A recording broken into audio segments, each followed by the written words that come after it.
हुजूर नबी करीम सल्लल्लाहु अलैहि वआलिहि वसल्लम ने बाज़ लोगों के देखा कि वज़ू कर रहे थे और वज़ू जब उन्होंने कर लिया मगर एड़ियाँ उनकी जो है वो खुश्क रह गई थी।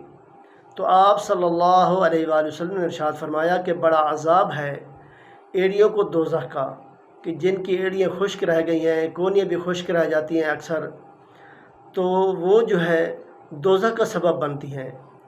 और हाथों में अंगूठी है, छल्ला है, चूड़ियाँ हैं और कानों के अंदर वो बाली वगैरह पहनी होती हैं, तो इसलिए इसको जो है चंगी तरह हिला लेना चाहिए। पानी पहुंचाया करें इनको हिलाकर।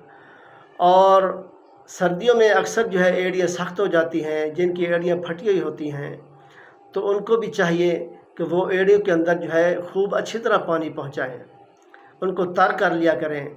और बाज़ औरतें मुँह सामने से धो लेती हैं, यानी सामने से धो लिया, बाकी कान, हालांकि हुक्म है कि सर के बालों से लेकर ठोड़ी के नीचे तक एक कान की लौ से दूसरे कान की लौ, ये पूरा चेहरा धोना जो है ये फ़र्ज़ है।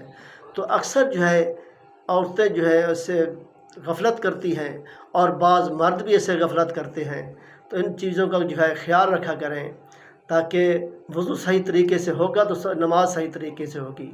अगर वज़ू सही ना हुआ, वज़ू भी ना हुआ तो फिर नमाज कैसे होगी।